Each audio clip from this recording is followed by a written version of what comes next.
All right. Hey, what's up? This is Jason Drone. Welcome to GSD Daily. This is episode number 43. And I'm here with my new best friend, Mars. How are you doing, Mars? Hanging in, man. Hanging in. Nice. So first of all, nice setup. Yeah. I set this up for my fiance, actually, but thanks. This is in her apartment right now where I'm at. Nice. So we started talking. So what we're going to talk about today is just kind of throw it out here. So we're going to talk about how to build and market a SaaS software platform. So the first 10 minutes or so, I'm going to kind of kick through this idea of software as a service, MVPs, and then I'm going to show like a little simple wireframe of how I got started. And then Mars is going to break into like all of the crazy shit he's doing. We just started talking about software just before this, and we're like, well, shit, we should just go. So yeah.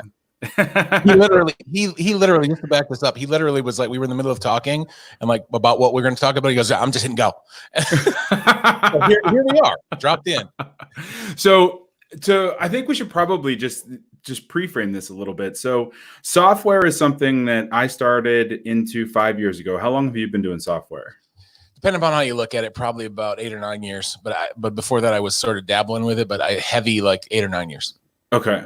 So it is like in our estimations, and this is kind of what we were talking about, like in Mars and my estimations, software is the easiest thing to sell because you're selling access basically. Yep. You're not necessarily selling like an info product, a dream or a pie in the sky kind of thing. You're basically building something cool to then sell, and you're making it available to everybody for a small monthly retainer, typically. But when you talk about software to other people, as Mars said, their eyes kind of glaze over. They're like, well, it's kind of this weird, like voodoo, dark art, mystic bullshit, like writing software and then being able to sell it. And I can kind of relate because like when I first started like software, I came from the info product space, and software was, it's like, well, free, no credit card, free trials. Like, how the hell are you going to make money? Or like, so it's just different. And then you kind of research how these big companies are selling software, and it's like, you can't follow their business model because they have venture capital and everything else to bring. Yeah. Right. It's an evolved business model. It just is in general. So you want to just kind of kick through some slides here real quick, and then I just want to kind of bring everybody to the same place, and then we're gonna get rocking. All right. So first of all, SaaS software. If you don't know what SaaS software is, it is basically software as a service.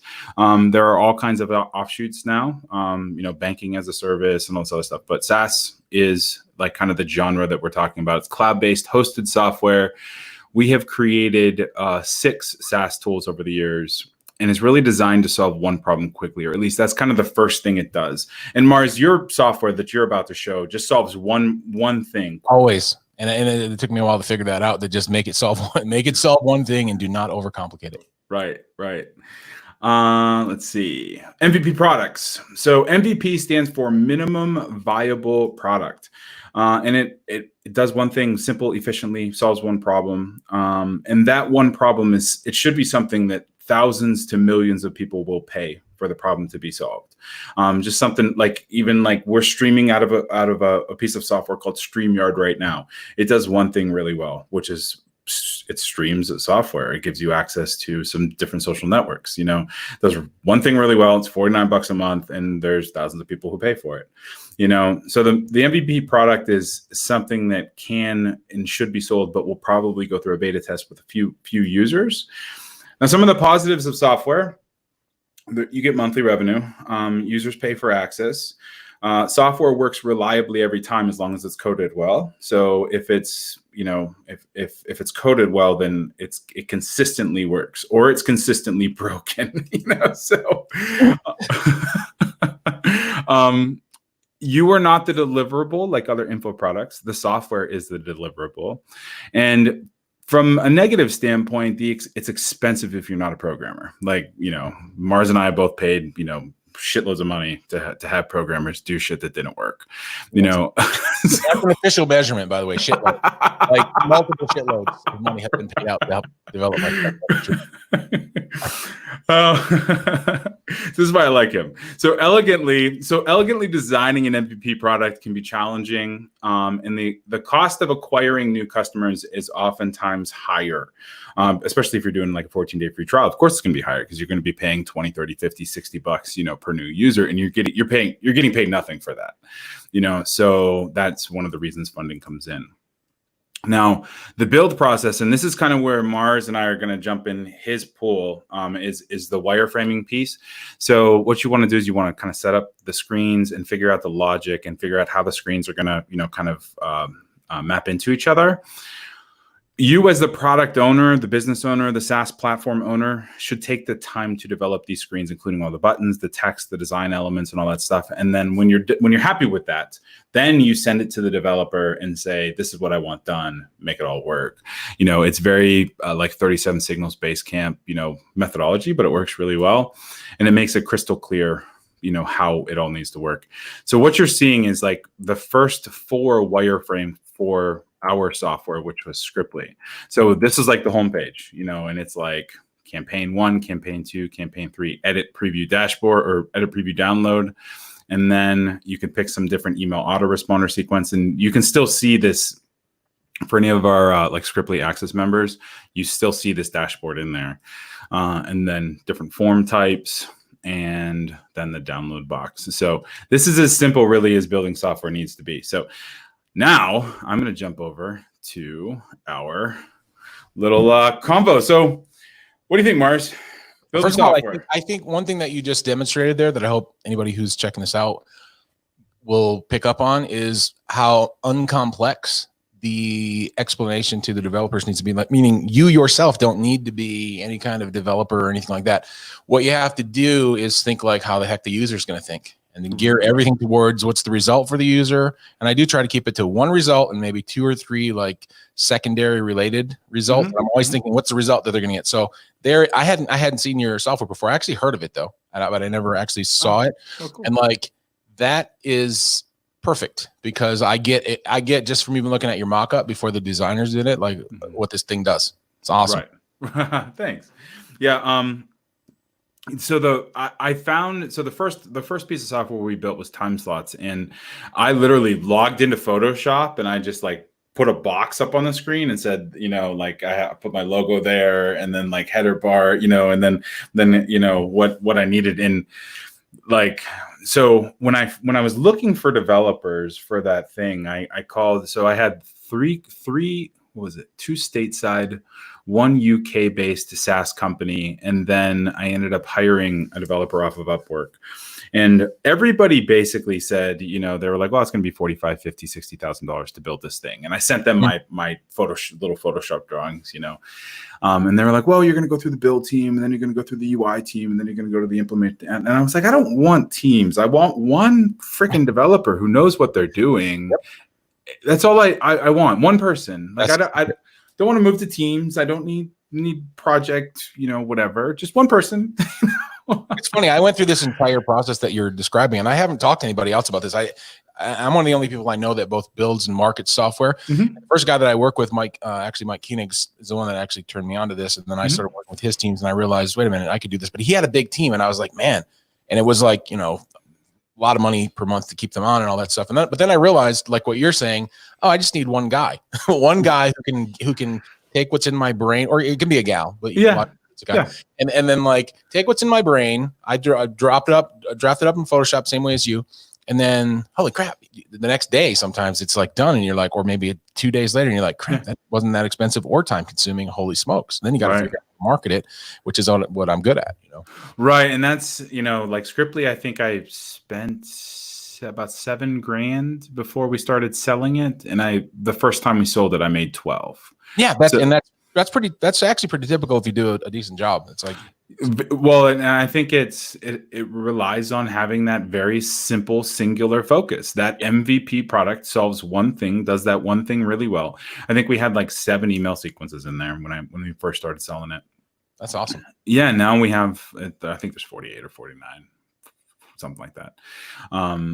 So do you want to start kicking through your screen? You want to start sharing stuff? Sure. So I don't want to overcomplicate things because and I sort of started talking about this and then you went go time. Yeah. So here we go. But anybody who's listening, man, I want them to realize some people are there kind of already. So but I want to show pretty simple, something that's in process, which is something that I already built that drives a lot of my leads. Yep. And then kind of how I map it out first before I go into Photoshop and do what you did, which is totally how everything connects. And this is a semi-complex but not super complex map. But basically, it's just where do things on the page link to, and where do those things then link to? So I got a screen share, right? Yep. So let me actually do that, because if I don't, people won't be able to see my screen. So let's see, screen sharing now, and let me know when I'm live, Houston. All right. There it is. All right, there we go. So this first one is, this particular branding version is my fiance's. You can see her little icon there at the top, but I have a couple other versions that are exactly the same thing. And I put them into different markets and with different partners and stuff. And a lot of times when I go in and I work with people, I'll actually do a white label version for them. I've made quite a good chunk of dough off from that too, where I white label my stuff. Whole separate conversation, but there's all kinds of ways to monitor. Right. But this one here, for her business, she's basically a blogger and social media and online business coach. And so people are struggling with a certain thing. And a lot of times it's people aren't responding to their posts and stuff like that. And so since that's a thing, for instance here, I'm not gonna go too deep with it, but let's say this is a great headline. All right. And then I'll scan it. And this one actually scans based on a word database tested by humans. So rather than just sort of randomly. So this is obviously sucky. So if I were to, so right now it'll give me it'll give me synonyms and then tell me which ones are actually better to use in there. No way. Yeah. So this is, let's try extraordinary. Let's actually try extraordinary. And then you can actually compare. I don't want to go too much into it, but this is an extraordinary headline.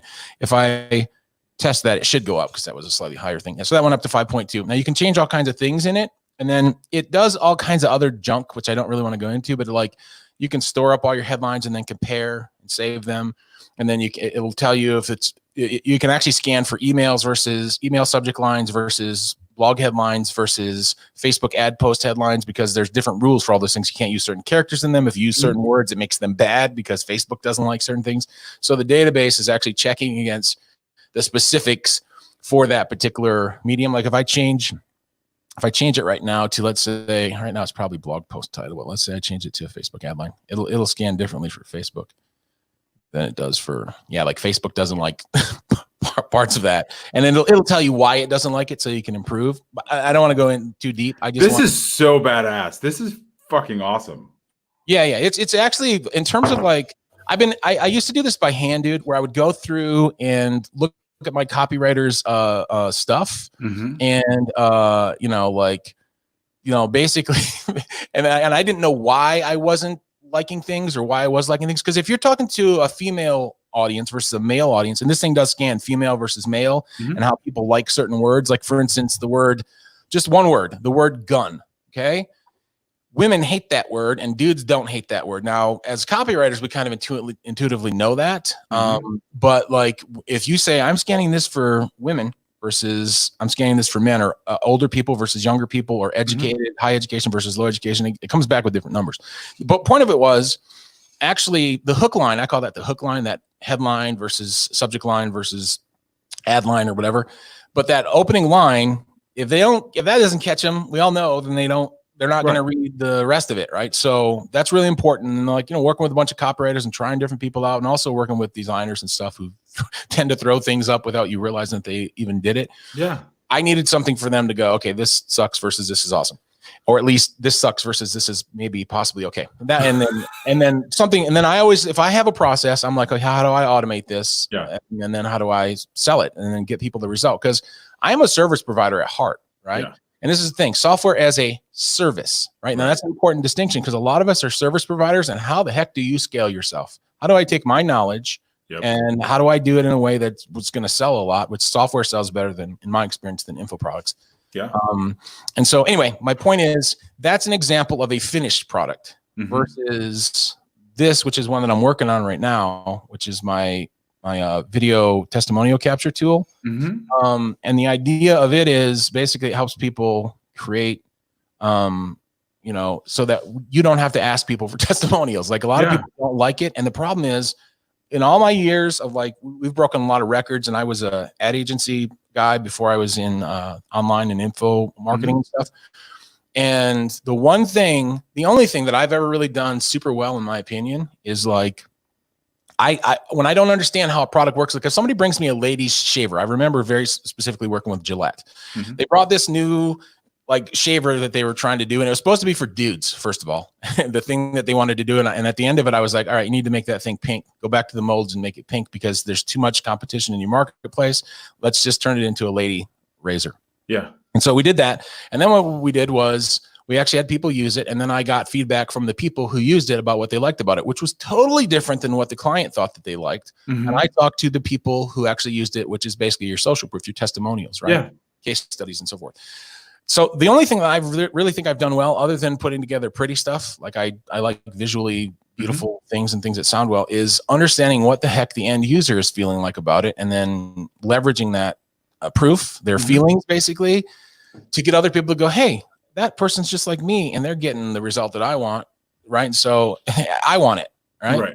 And so this tool, the current version of it, I have a running version of this. It's called Proof Factory. And the only reason why I made it was because I have the best video testimonials on earth. Literally, it's Bob Proctor, Tony Robbins. It's all kinds of people that I've worked with that are like, this dude's amazing, right? So it's easy for me to sell myself, and they're all on video saying it, and like I never coach them. But my girlfriend, she sucks, dude. She's got getting testimonials. She's gotten so many people results from ground zero up to 6 and 7 figures, way more than me. I don't even understand how to take some. I'm impatient, right?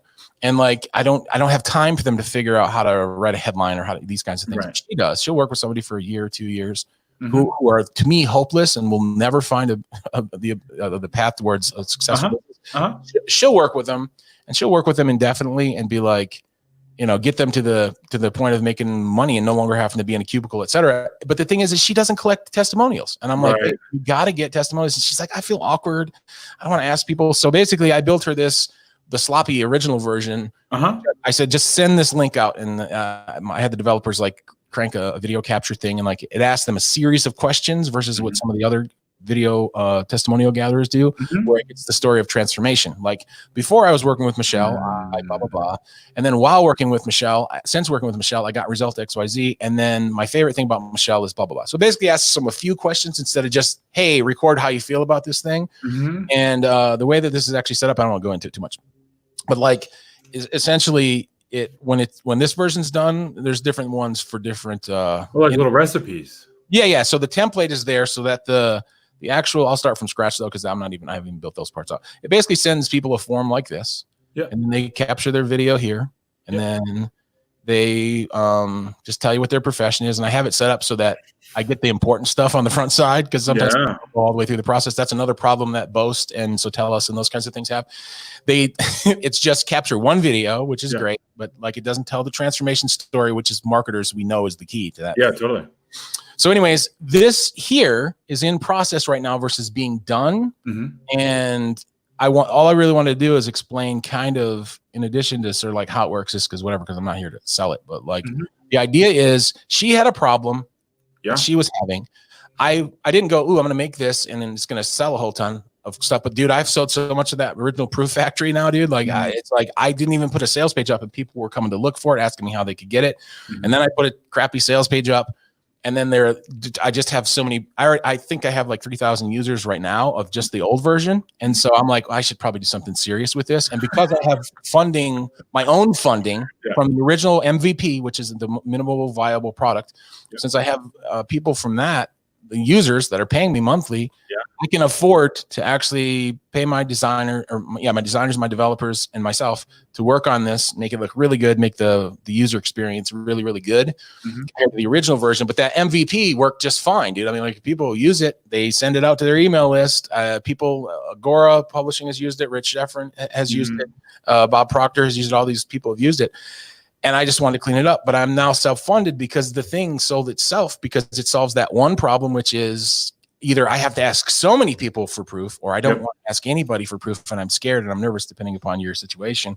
And this thing solves that problem. And so now, and it also makes like a little section for your sales pages and stuff where the videos are all there and you can arrange them and stuff. So cool.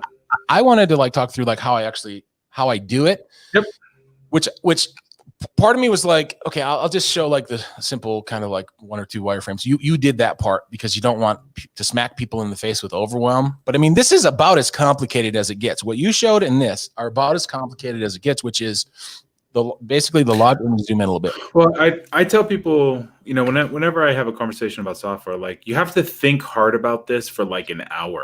Like literally, like this, what you're seeing on the screen is you thinking hard. It's no different than creating products, no different than writing your table. It didn't take that long. You're right.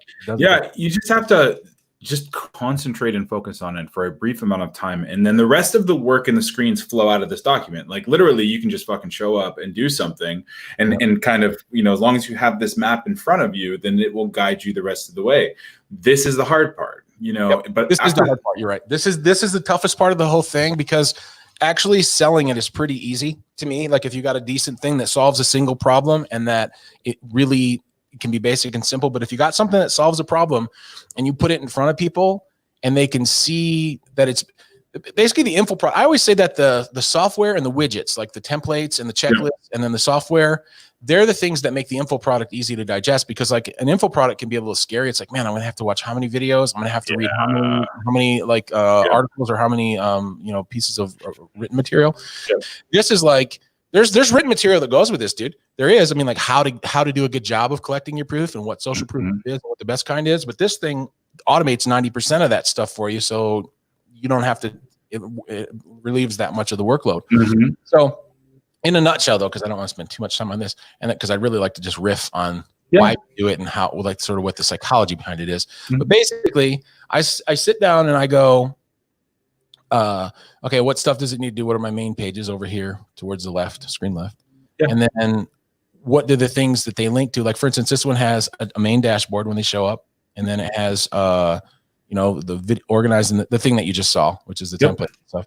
And then it has like the different kinds of things that you can kind of do in there. And then it links to these other pages. And once my developers understand that, they can look at it and go, okay, I see how this works. Because that's another thing we should hit, which is how do you find developers that can. I figured we could do that next. Yeah, exactly. So, but once I give this to my lead dev, he just basically, at this point, was because we have rapport, especially, but even when I first started working with him, he could take it and build something up and go, how's this? And then I would go, I'm gonna stop screen sharing. So I would just go like no, on a serious level, dude, I would go like, holy crap, how did you build all that without, I didn't even explain any of that to you, right? And he'd go, it just makes the map make sense, right? And I'm like, wow. And so he would get it like, I don't want to say 90%, but it would be a solid 60 to 70% of the way there, just because I gave him a sketch of like how things flow. And I was like, this is way easier than I thought it was, way simpler than I thought. It's hard work, but it's simple. It's not really complex. It's like, this is way simpler than I thought it was going to be, you know, like to just do this. And then all of a sudden, like my guys are fast too. I don't know how fast your guys are, but like, I always think the MVP, the final product takes a while to refine, but like the MVP sometimes, dude, that thing is knocked out in a day or 2 days or 3 days sometimes. And I got something I can sell. And as long as I'm clear with people, hey, this is the beta version. I never mislead people. That's the key thing. And I say, I just want to get this out. So really you are going to get first access to this, but here's what it does. And then I do a little screen demo and they're like, holy crap, I needed that problem solved. Right. Here's my credit card. They're levitating credit cards out of their pockets, telepathy or telekinesis, and it's floating into the computer. And it's like, they're sending me money, you know? Nice. So how do you establish pricing for your software? Like, what is your kind of methodology there? Well, I actually have, ironically, I have a software tool that helps me price things based on like the degree of pain from the problem solved, the competition in the marketplace, right? That's actually the next thing. It's called Offer Simple, but like where it actually helps you understand how to price things, because that's the thing that, yes, as marketers, we all kind of know how to price things sort of intuitively. But there isn't like a calculator that says there isn't. Well, there will be.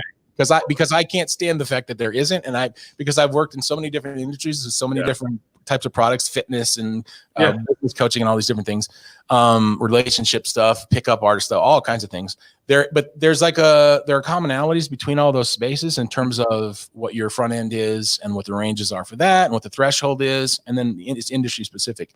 But my point with it is, to answer your question more directly, I usually will lead with, on an MVP, I'll make it like dirt cheap, like under $50 always, and usually under $20, as long as I'm not going to eat my lunch on the server costs and stuff like that. Yeah. But I want to get people using it for like 5 or 6 months so that I can figure out how the heck to make it better. Like, I know how to make go from proof factory to proof simple, the new version, because I've had users go, this part's confusing, or I've had them go, I wish you did X, Y, Z, ABC. And I'm like, oh, I didn't even think of that. That's a really good idea. Thank you for helping me develop my software.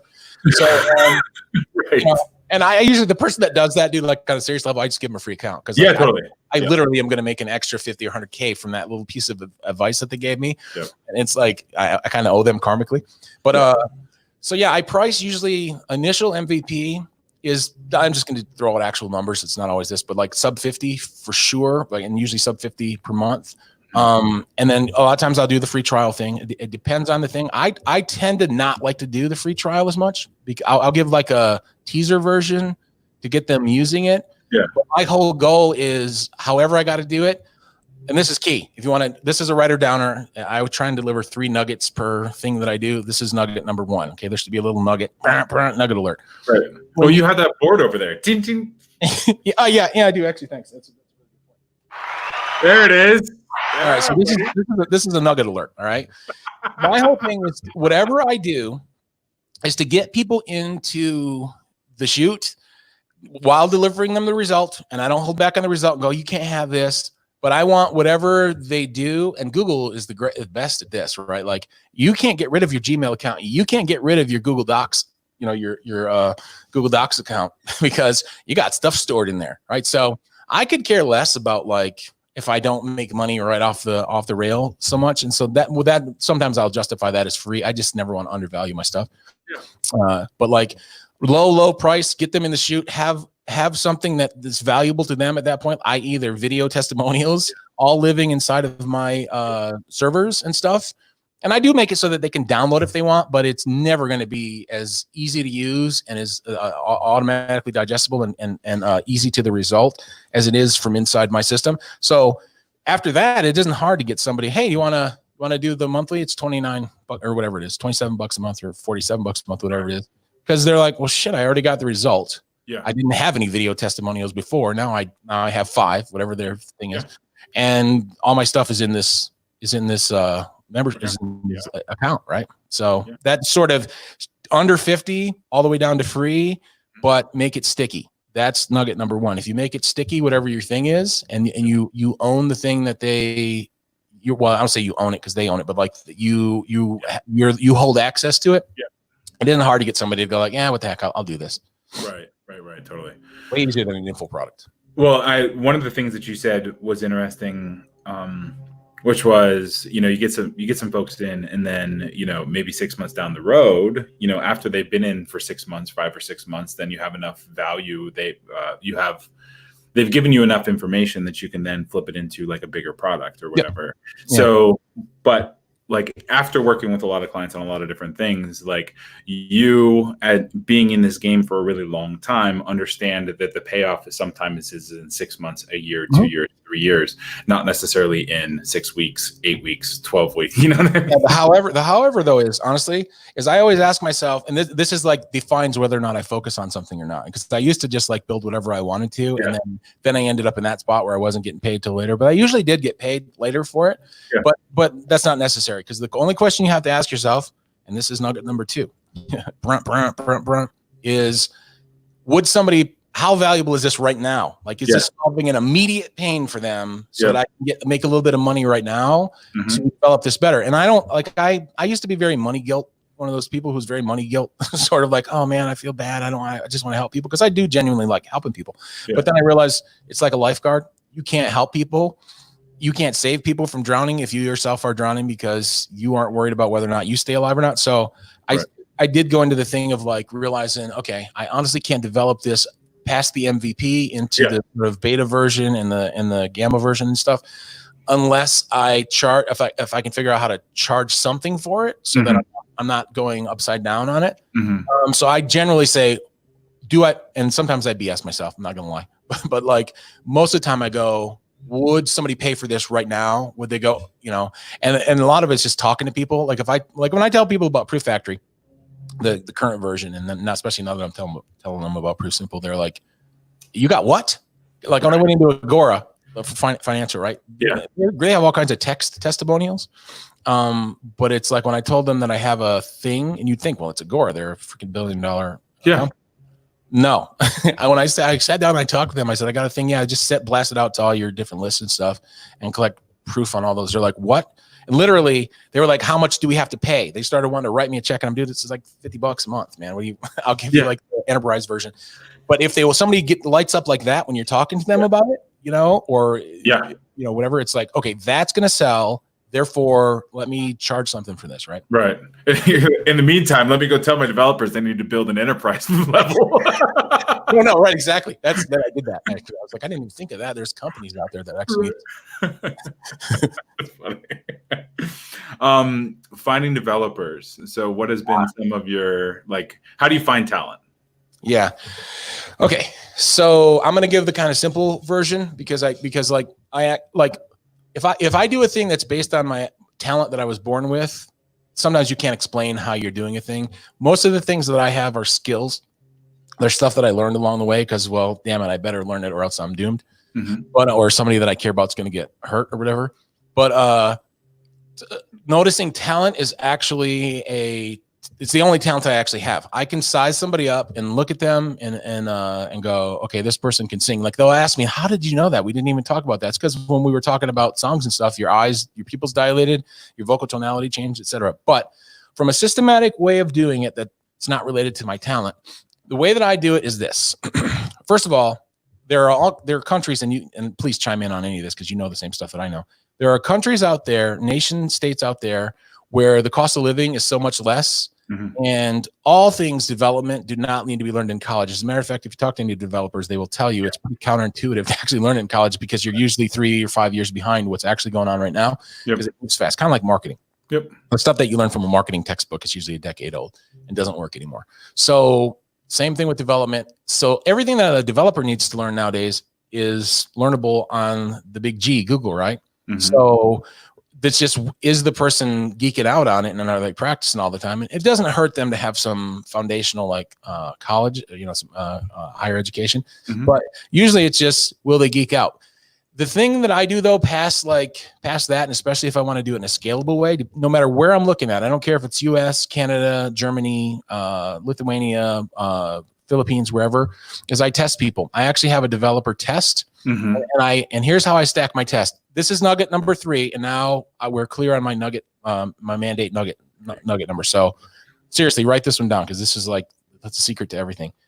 I test people when I run an ad to find people if they didn't come through a referral, and even if they came through a referral, I still run through a similar process. But I have a process where people come in, they take a test, and it's kind of like the what's that test in Star Trek that Kirk cheated on, the something that's a Japanese name, I can't think of it, but he basically gamed the test so he could win.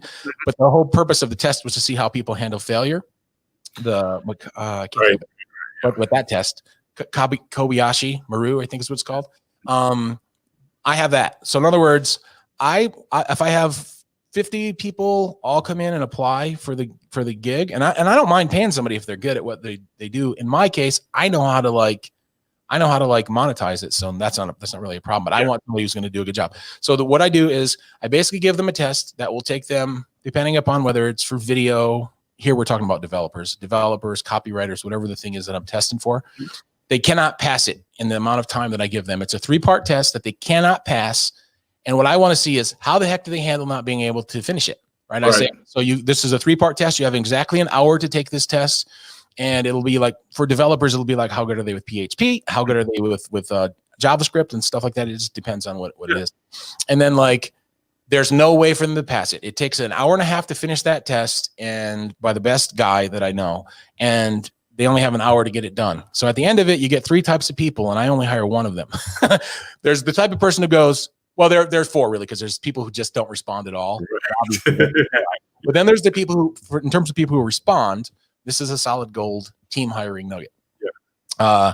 There's people who respond and they go, your test was no way to finish it, man. It's BS, and I'm glad I'm not working for you. And I'm like, hasta la vista, baby. Yep. You're out, right? They got to go. And then there's the people who they don't finish the test, but they submit what they have and they go, couldn't get it done. Sorry, test was a little too hard for me. Guess I don't make the grade. Every now and again, depending upon how they write that message to me, I'll hire some of them. But the ones I'm looking for are the ones who go, and this will be one out of 30 people will do this, right? But then I'm hiring that person, and then I work, my whole team, pretty much all of them have been with me for a decade, right? 7 to 10 years. So they'll come back and they'll go, hey, sir, sorry, I couldn't finish the test. That third one was a little bit harder than I thought it was going to be. And unfortunately, I needed about another 10 or 15 minutes to get this done.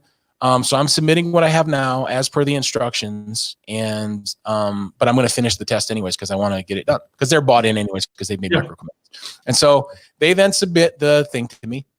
And honestly, even if the work's not perfect, I don't care because the ethic's there, right? Right. That really is. So that's my system for doing it. And then I have a series of emails that follows up with them. So I don't even have to deal with them at this point. Like I don't have to deal with them past them submitting the final version of that, of whatever the test was. And I do this with video guys, like I said, copywriters, developers, and so forth. But that, to me, other than where you source people at, because I find people in Germany are the most expensive, but probably the best.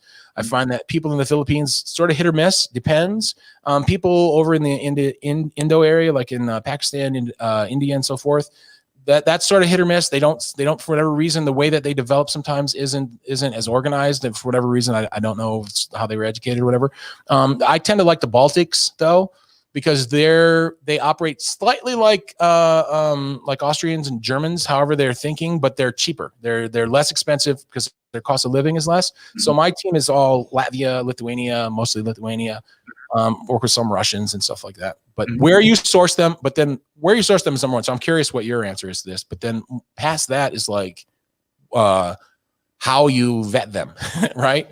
Right. So what's your secret? Like, where do you find that people are at, and then what's your process for finding people? I mean, outside of direct referrals and stuff. I mean, if I've had good luck, just so I have a kind of a similar testing process, awesome. Early on, similar testing process, but I don't make it so that they can't complete. So I will have to incorporate that into. Oh, it's solid gold, dude.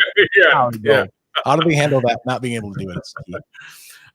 But so I have had developers for a while. So the first US side developers were referrals, for the most part. And it was, one referral brings in a different referrals, additional referrals.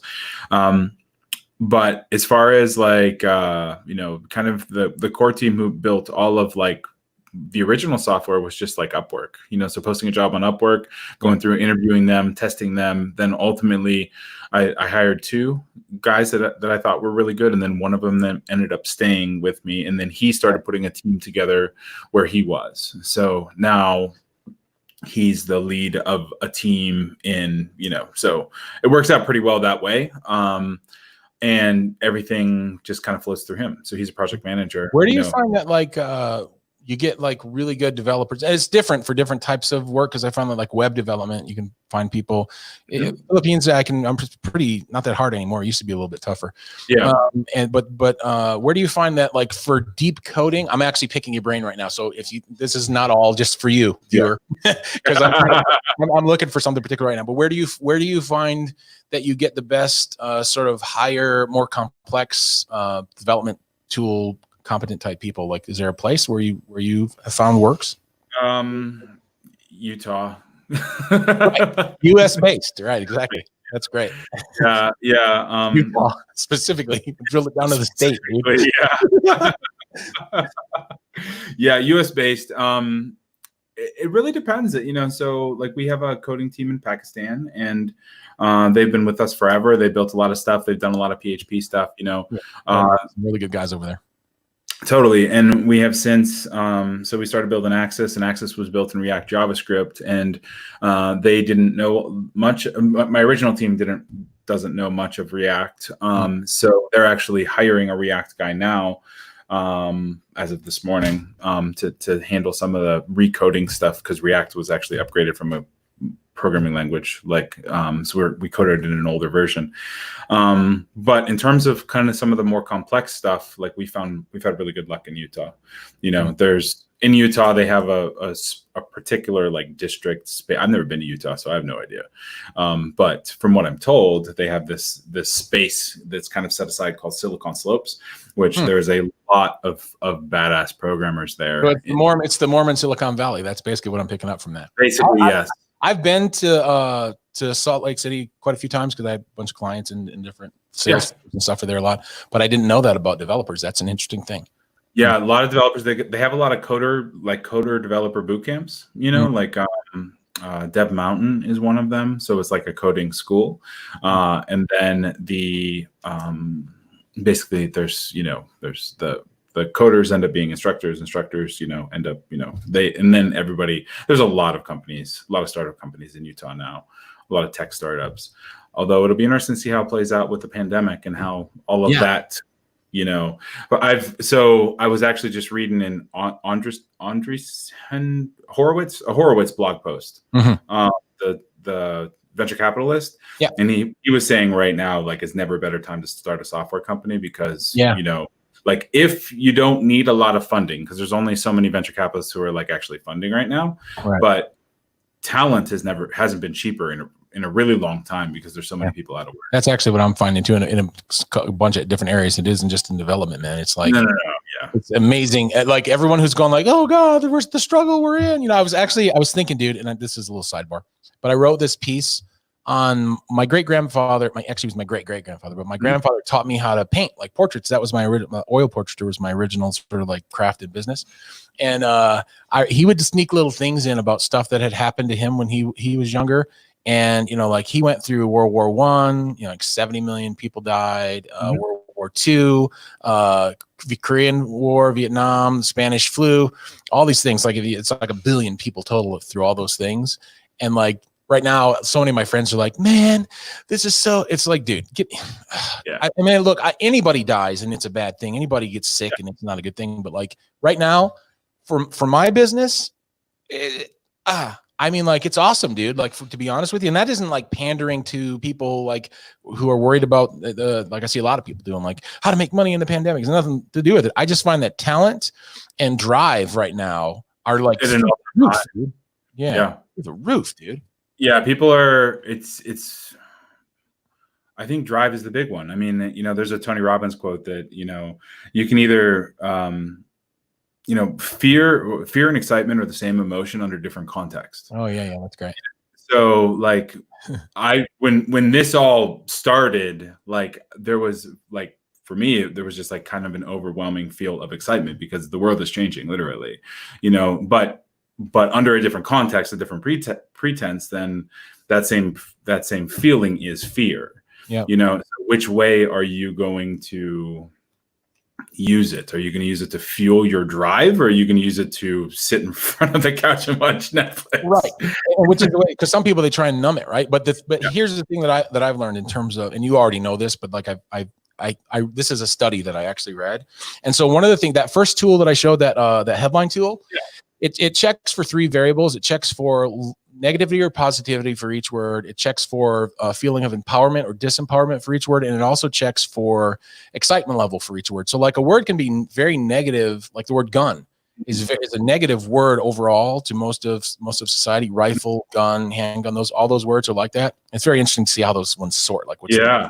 but the thing is, for excitement level, how excited it makes somebody feel, the word gun is one of the hot words, one of the like top 20 like hot words, as you can imagine. But the point of it is, the study that I read, which is actually what got me into that list that I built that tool off from, is that the single greatest number of people buy when their excitement level is elevated. It doesn't matter if it's negative or positive, because you're right. It could be, you could call that fear or like positive excitement, enthusiasm, right? Enthusiasm, both of them are forms of excitement. Yeah. So fear versus enthusiasm. But like, if you want to basically, if you want to motivate somebody or get them to take any kind of action, the main thing you got to get them to do is get excited, which is why sometimes you look at people and go, how the heck is this guy selling anything? He doesn't know what he's talking about. The thing isn't even all that great, but he's super excited on camera. And I'll tell you right now, those guys, they sell stuff because they understand one core thing, which is excitement is the key to motivation. And right now, people are, I take excitement as sort of the neutral version of enthusiasm versus fear. So people are excited. They're either enthused because they're like, holy crap, you know, I finally have an excuse to sort of like build my business or do this thing over here, or they're afraid. But either way, the one thing it does is the hive is a swarming. And right now, finding developers, finding video guys, finding customers, finding clients.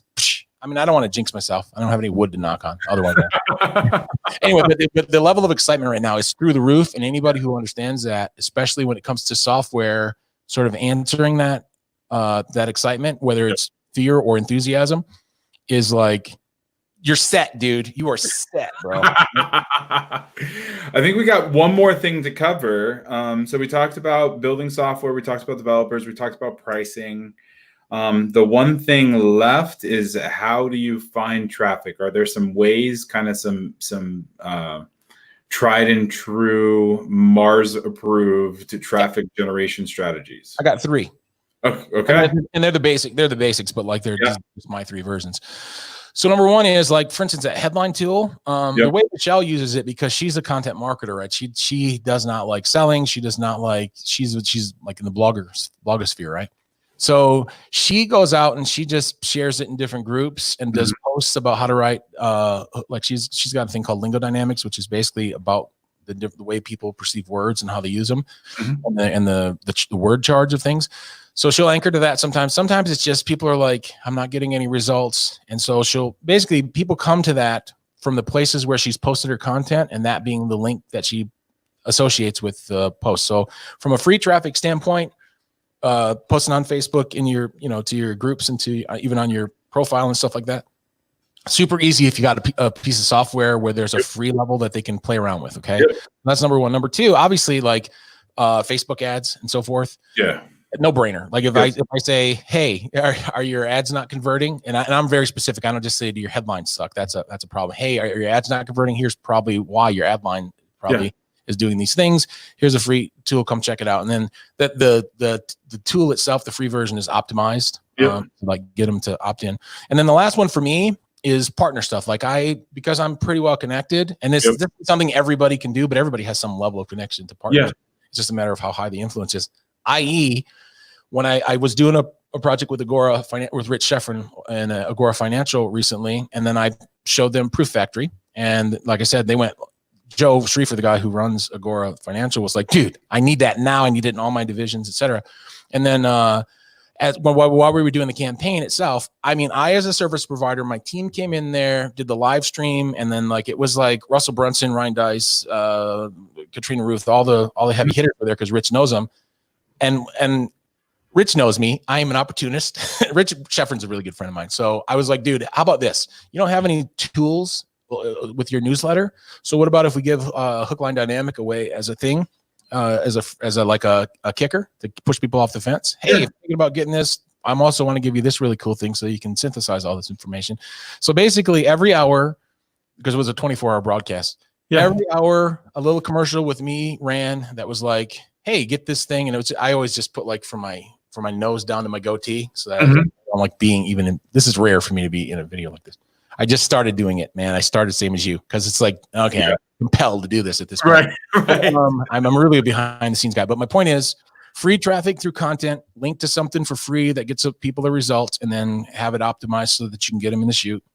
Paid traffic, very specific target, specific, not just headlines, but like do your specific ad lines, email subject lines. I'm targeting different audiences with a very particular result from that tool. And then partner stuff, which is basically just like you and I are talking, and not that I don't know what your audience is like, but at some point I'm like, hey dude, let's do a promotion to that thing. That just kind of comes up all the time because the tools are good, Yeah, totally. So those are my three general sort of traffic approaches? Dude, I love it. I mean, one of them is, so one of them, Facebook ads is obviously paid. You have free group stuff, which is great, for the people who want a little bit of a, like kind of a grassroots strategy, a little bit of organic. And then you have the partner thing, which is always good, leveraging partners and leveraging relationships. It takes a little bit of time, to build up those partners and relationships. But, but I'll tell you right now, because everybody's locked inside, everybody's craving connection, so. No, it's been the partner thing for me lately. I'm 6'5", dude. This is the thing I notice. It's like, I always say, it's like, Michelle and I talk about this all the time. If a woman is like well endowed, this is going to be horrible, and I hope I don't offend anybody in your audience, but let's be honest. A lot of times the reason why they're not necessarily some of those aren't, or a dude's really buff. Yeah. Either way, they don't have to learn how to talk. Yeah. Because, well, people just let them in the club. They give them the job. They do whatever. We all know that that's a reality. Yeah. It's the same thing when you're 6'5". Like when I'm in person with somebody, my presence, just because of my size, honestly, it's compelling and profound. But virtually, it's tough for me, dude, because it doesn't translate. People go, dude, when they meet me in person, they go, dude, you're freaking giant, right? Like Tony Robbins is the only person. There's one other dude that's like bigger than me in the spaces sort of like in which I travel. Yeah. So in person, it's not that hard for me to actually make connections. But online, it's been tough because I'm like a dumb buff guy, like in a way, right? Like, I mean, like I don't have to, I don't know how to do the virtual thing. Michelle's great at it. She's like I think not even 5 foot. If I say that, she's gonna get mad at me, but like she's 5 foot according to her. But so she's like and she's from Alaska where there were no connections, no networking parties. Right. She is like a master of doing stuff online. But even sucky at doing virtual, non-in-person stuff. Right now, I am having the best time, and I'm going, man, I should have been doing it this way the whole time. Totally. Places and stuff like that, Yeah. So it's an opportunity through the roof right now. Yeah, definitely. Oh man, I am so excited. I think we need to figure out what we're going to talk about next and just talk about that. Yeah. I'll tell you what, man. So when Dr. Daigle, Chris Daigle, mutual friend of ours, he was like, you need to follow this dude, check him out. I was like, okay, Daigle is telling me this, therefore I must. But like what I've discovered just in interacting with you, like in a few times that we've interacted, because we're new friends, right? Is like, that I need to be doing something with this guy. So at any point that you want to do anything or you need anything from me, man, I'll just come out and say it. Just let me know, because I always get a feeling about when I should like do something with somebody. I don't care if it's a year from now or tomorrow. It doesn't matter. But like, at some point, dude, let's do another thing. Because I got all kinds of crap that I could actually talk about. And I at some point I want to interview you on our show. There's like 3 very specific things I want to ask you about. I'm going to keep them kind of a mystery right now, but like even just in our few discussions so far, I'm like, man, he knows something about this thing that everybody else that I talk to thinks they understand. Right. And your way of synthesizing it is very similar to mine, only you have different information than me. And what I mean by that is I'm fairly balanced between sort of creative brain and logical brain. Leaning towards creative brain, but like pretty close as compared to most people that are heavy one way or the other. And you're the same way. And so I find that for me anyways, and my audience of people, that type of brain really resonates, because I don't want somebody who's just delivering me the technical tactics and so forth. I have a hard time with that, man. But I also don't want somebody who's like feathers and crystals, like fluff. I'm not getting any meat and potatoes out of it. My meal has to be balanced. So I'm hoping you and I do some cool stuff, and I've enjoyed this interview. Man, I love it. I'm excited. Cool. So thank you everybody who watched us riff for 53 minutes. We're going to do something else fun. I don't know quite what it's going to be, but we're going to talk about making some money or something. I don't know. So, all right, I'll talk to you soon.